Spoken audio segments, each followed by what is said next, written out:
This is part 7 of the Craftsman 6x48 Belt Disc Sander Rebuild Series.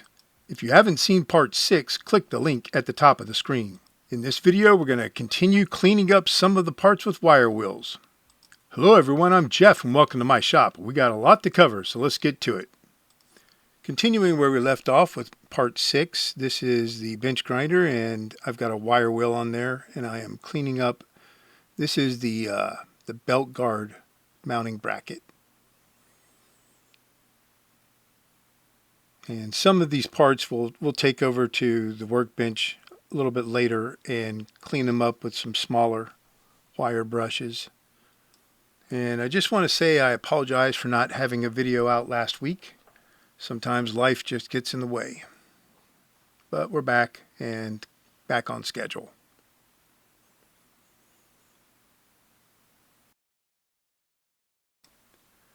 So this is the table support for the work table, and we're going to be doing some fabrication for that in a later video. But in the meantime, just cleaning up this piece.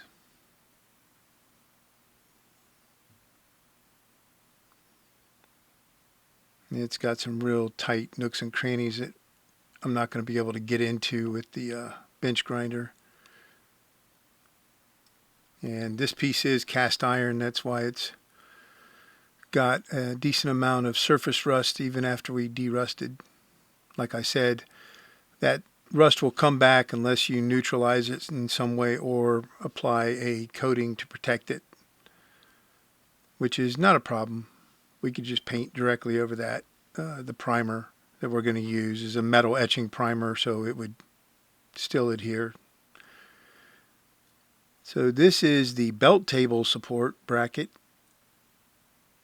It also has some small nooks and crannies there that I'm not going to be able to get into with the large wheel here on the bench grinder.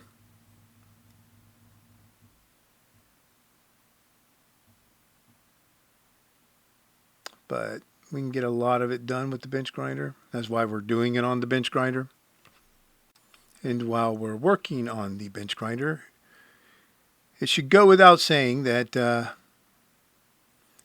bench grinder is an absolute must-have tool in your workshop.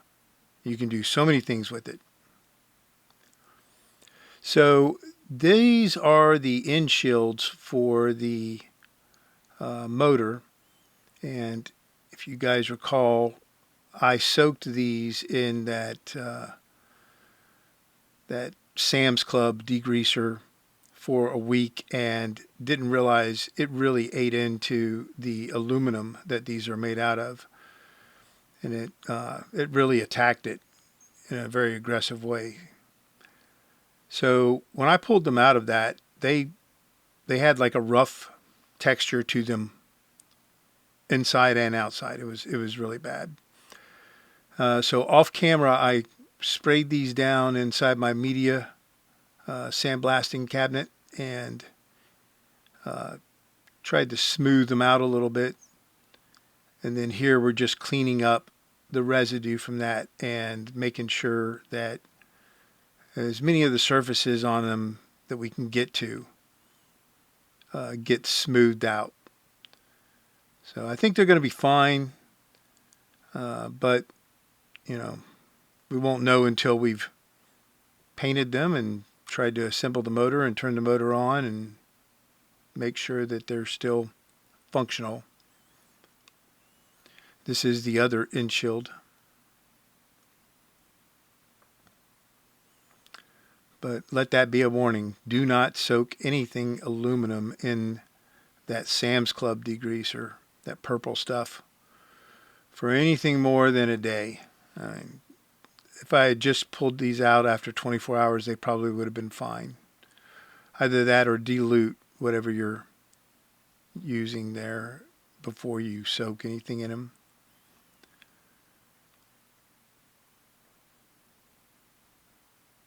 So I'm kind of curious to see how they look after they get painted, because there are some pitting on these pieces. So this is the motor frame. We're going to get the outside of it cleaned up on the wire wheel here, and then we'll clean the inside of it, the part where the motor actually sits, the cradle area, on the workbench a little bit later.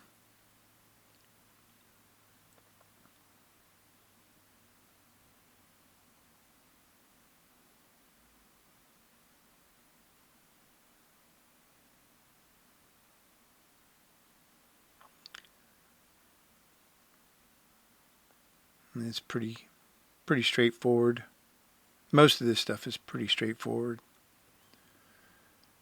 I thought about doing it, and I was like, nah, that wheel is going to grab it and yank it out of my hands. So this is the column mount for the motor. And we're just going to clean the outside of it here on the grinder.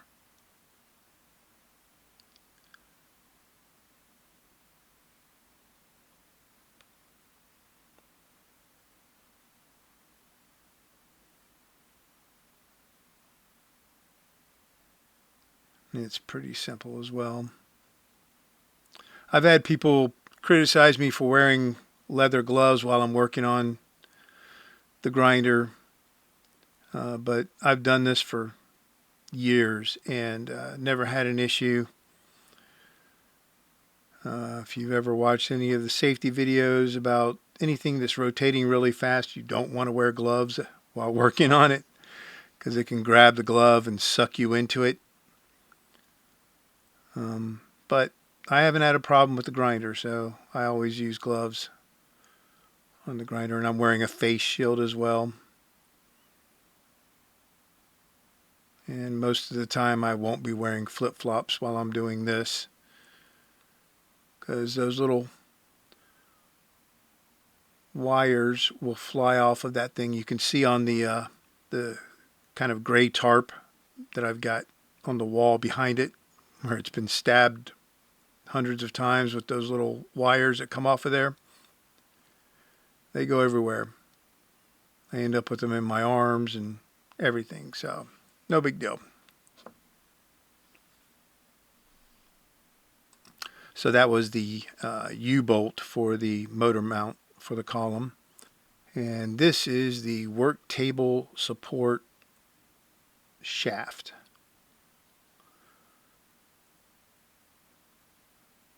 It was one of those pieces that was painted that god-awful rust color.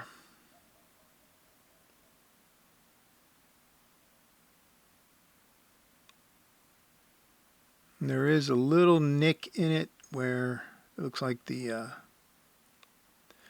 sanding belt had cut into it a little bit, but we're not going to worry about that. It'll be fine. It was probably the disc that cut into it. And then these are the stator studs.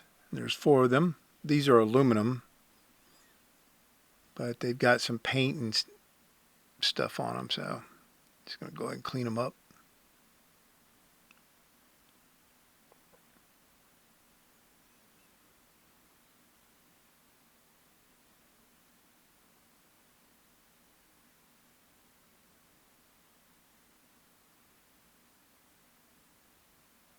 And there's a lot of small screws and small parts that I'll come back and clean up periodically, and those won't be captured on film. But basically, everything is going to get a trip through the wire wheel, or most everything. So this is the capacitor cover, and we cleaned the outside up in the last video. So now we're just going to clean up that inside part. We're over here on the workbench, and I've got couple of different sizes and shapes of wire brushes attachments for my drill. You can see that rust just coming right out of there with that brush, and that brush is really the one that I use to get into most of the tight spots.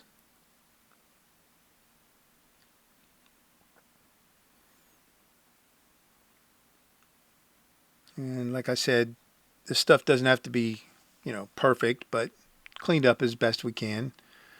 This is again that belt guard mount.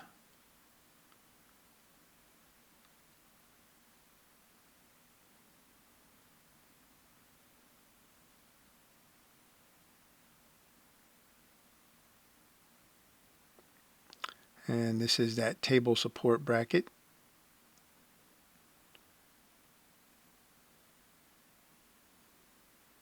I've also got an assortment of smaller brushes. They're bottle brushes is what they're called, but that fit inside my driver, and I'll use those to clean up a lot of these bores and areas like this area here.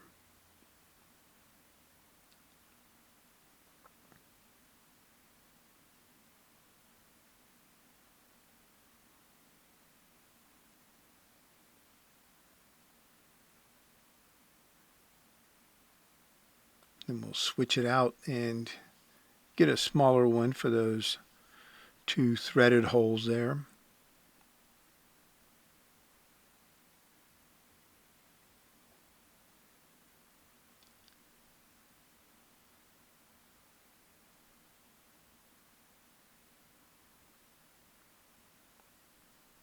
Pretty simple. So here again is that work table support, and I'm going to put this in a cheap vise that I've got that I can just sit here and let the vise hold it while I clean it up.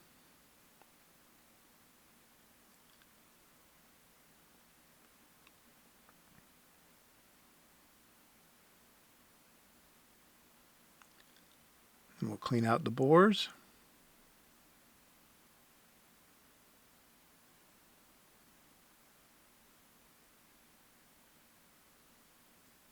Too easy.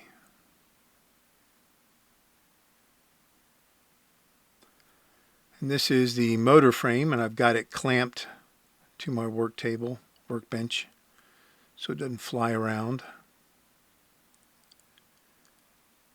We're just going to clean the inside of it. We already cleaned that outside. This is the belt guard. Clamped it as well.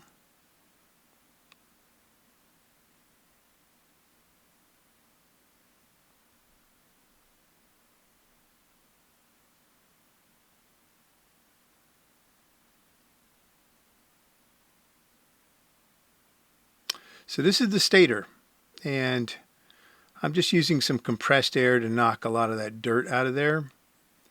I've got some CRC contact cleaner up there and a toothbrush, but I ended up not even needing to use it.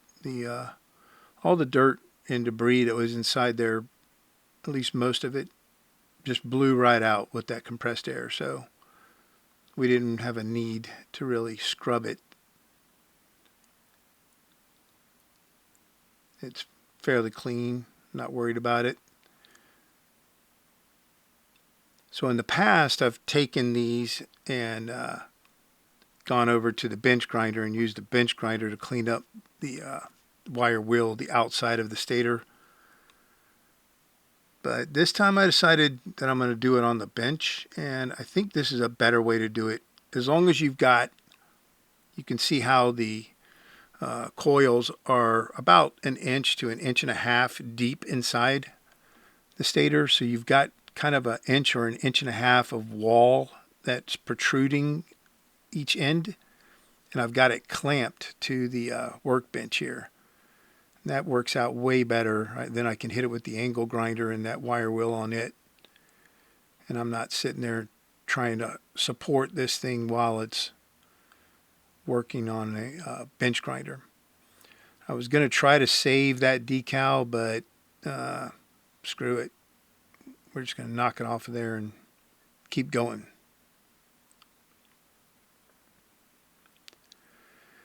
And this way we're not going to damage the coils because we're not touching them. We don't have anything working around them or anything like that. So this is a fairly safe way to do this without damaging the motor. We're really only concerned with painting the outside of it. Some of that inside is going to get paint just because we're going to mask the coils off and then paint everything above the coils. So that lip on the inside of both ends will get painted, but we're not worried about getting the rust off of it because we'll be using that metal etching primer first. And this is going to wrap up the video. I hope you enjoyed it. If you did, please like and subscribe. If you got any questions or comments, leave them in the comments section below and I'll answer them when I can get to them. Also, don't forget about the links in the description below the video. As always, I appreciate the support and I will see you guys next time.